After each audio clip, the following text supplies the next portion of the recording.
yang terjadi antara Dodi Sudrajat dan Faisal pelan-pelan membuat sejumlah kisah yang selama ini tertutup rapat pada akhirnya terkuak ke permukaan. Salah satunya, sisi lain kehidupan Vanessa dan Bibi selama menjalani bahtera rumah tangga bersama. Selama hidupnya, Vanessa memang selalu menunjukkan sisi bahagianya dengan Bibi, apalagi ketika Gala lahir ke dunia. Namun siapa sangka, di balik semua itu, ada banyak kisah pilu Vanessa yang selama ini ia tutup dengan sangat rapat. Curahan hati Vanessa pada Puput sang ibu sambung, serta kesaksian Tia sepupu Vanessa benar-benar membuat banyak orang sangat terkejut. Sebagai sepupu yang sangat dekat, Tia sendiri memang sempat ikut tinggal bersama Vanessa ketika ia baru menikah dengan Bibi.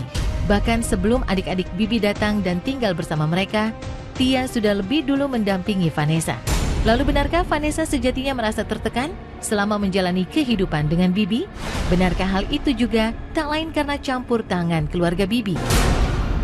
Ya, yang selama ini menemani kesusahan mereka, itu kan aku. Aku pergi dari rumah itu 19 bulan mereka baru ada stay di rumah itu. Jadi setelah aku melihat berita-berita yang ada, ya aku hanya ketawa-tawa aja sih di rumah gitu. Karena sampai periksa kandungan pun aku dan manajernya gitu yang nemenin. Bibi pun jarang nemenin. Bibi itu nemenin semenjak supirnya ini nggak ada gitu, nggak ada supir gitu. Baru dia sering nemenin. Tadinya mah selama ini yang sering nemenin cek kandungan tuh aku sama manajernya. Aku selalu melihatnya si Vanessa ini selalu nurut aja gitu dengan apa yang dilontarkan Bibi A, B, C, ya dia selalu nurut gitu, selalu oke. Supaya menghindari konflik kali ya, mungkin karena dia juga capek kali berantem terus gitu kan. Terus setiap berantem yang diungkit-ungkit selalu nggak ada cowok yang mau sama lo. Ini mungkin detik-detik Vanessa udah mau nggak adanya di hari-hari terakhirnya dia itu selalu bilang capek.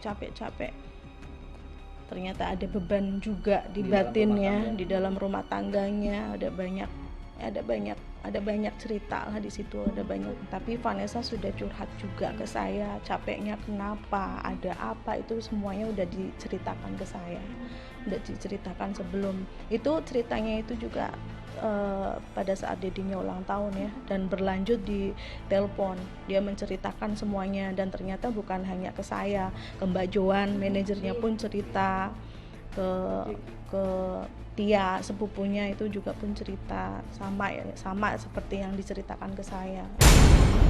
Kebahagiaan seseorang itu nggak bisa dilihat dari sosial media ya, karena kan suka nggak sesuai dengan kehidupan nyatanya gitu. Jadi ya penuh lika-liku juga lah. Aku tahu cerita kebenaran dan seril-realnya. Aku selalu bilang sama Pak Dodi, Om, kebahagiaan Vanessa dan Bibi yang selalu di-sharing di Instagram itu tidak sesuai dengan kehidupan nyata aslinya. Nanti momennya akan Dedi ungkap semua, tapi untuk saat ini memang biarlah untuk saat ini biar Dedi sama Mama dan keluarga yang tahu dulu menjelang sampai 40 hari. Ya makanya biarlah untuk hal-hal yang seperti ini nanti akan terkuak dengan sendirinya. Yang penting sekarang bagi Dedi sudah mengetahui semua tabir gelap yang selama ini kita tidak tahu, dan kita sekarang sudah tahu. Tapi saya nggak mau membuka ini kan aib ya. Jadi nanti sajalah gitu ya. Nanti ada saatnya nanti kita bicara. Gitu. Itu rumah tangga dia ya dialah yang ngatur. Masa saya ngatur dulu jauh, paling saya hanya membantu bagaimana agar keluarganya lebih baik. Kejadian ini kan kejadian tiba-tiba, apa yang dititip, nggak ada yang dititip. Kan kejadiannya kan kejadian tiba-tiba, tidak kita sangka, perasaan saya jagalah sedikit. Hari ini sayang, aku akan pulang, berlabuh di dekat cintamu.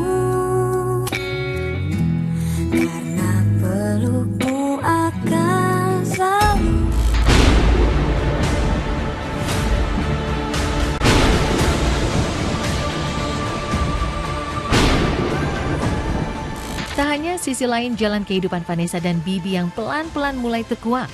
Perseteruan panas yang terjadi antara Dodi dan Faisal pun pelan-pelan membuka sisi lain dari sosok ayah Bibi yang rupanya dikenal cukup tertutup di sekitar tempat tinggalnya. Menurut RT setempat, Faisal bahkan baru sekali ini mendatangi rumah RT.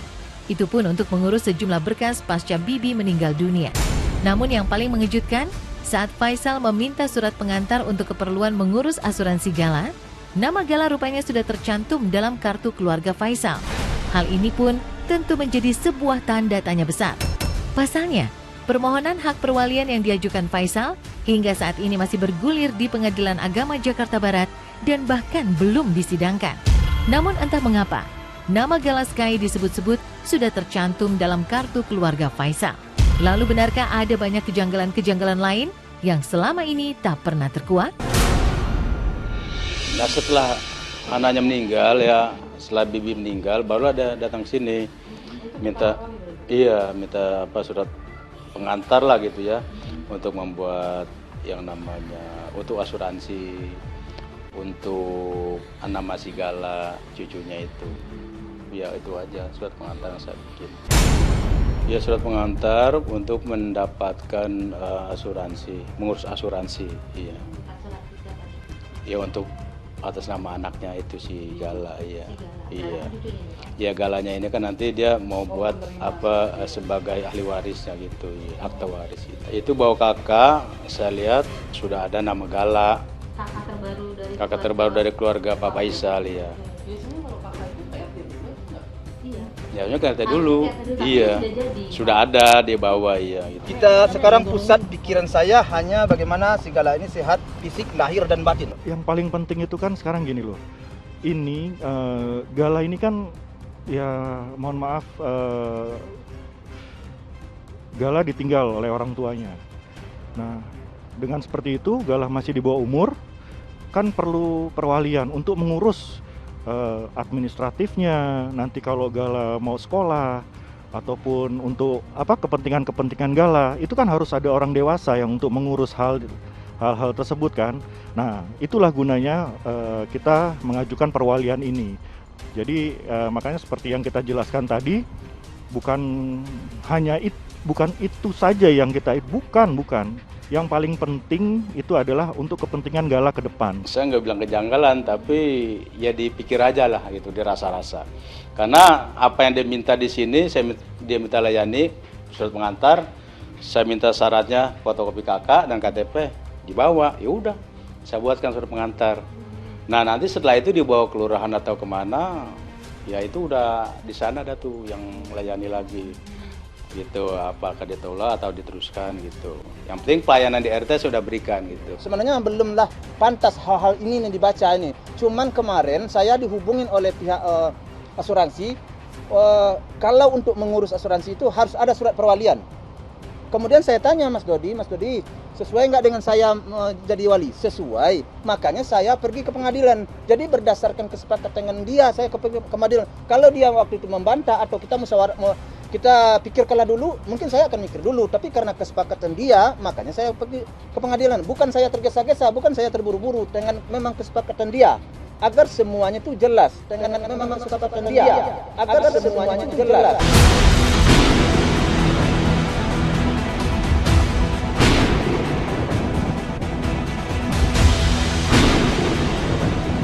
Di sisi lain, di balik perselisihan yang terjadi, di balik sejumlah cerita yang terkuak, satu orang yang sangat merasa terpukul adalah Rosida, nenek Vanessa Angel.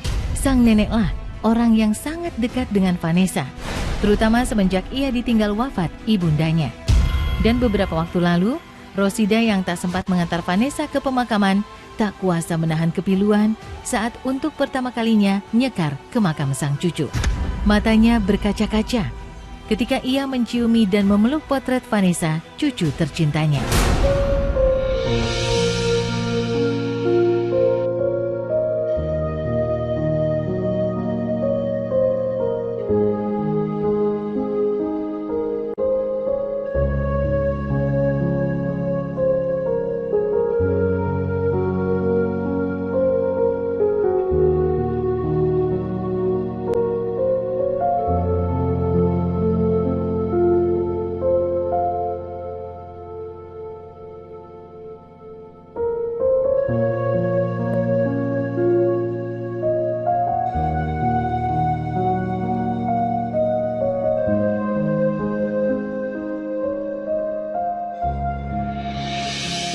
pasti lah orang supaya saya terus nangis terus ya.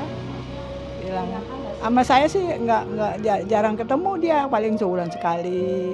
Ini bulan kemarin Lebaran ke sini, ya. Kumpul di sini Lebaran. Jarang ke sini dia, jarang. Kalau nggak ada apa acara apa baru dia datang gitu. Berarti terakhir ketemu pas Lebaran. Pas Lebaran tuh yang terakhir. Enggak tuh enggak, orang banyak cerita ke sana ke sini. Kalau cerita sama ibu sih enggak cerita apa-apa. Salam pelukan melukin anaknya. Sama suaminya kan ke sini. Itu yang terakhir, nggak ngomong nggak cerita sama aku karena orang banyak aja, ngomong sana ngomong sini dia, cerita sana cerita sini. Masa kecilnya Echa itu benar-benar dekat sama dengan kakeknya, sama ayah, manggil kakeknya tuh ayah, manggil sama ayahnya tuh sama neneknya tuh dekat sekali. Terakhir Lebaran tahun ini ketemu Echa di rumah, makan ketupat di rumah. Jadi Lebaran bersama tahun ini terakhir neneknya ketemu, itu udah nggak pernah ketemu lagi. Makanya sangat-sangat kehilangan dan sangat-sangat terpukul sekali.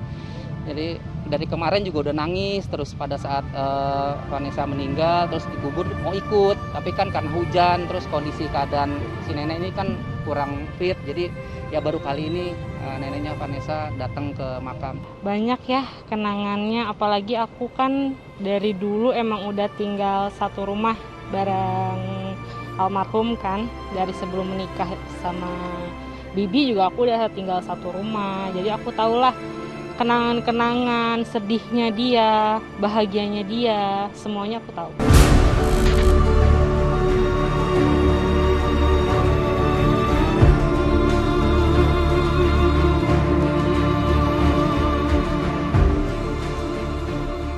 Ya, Vanessa Angel memang telah pergi untuk selama-lamanya.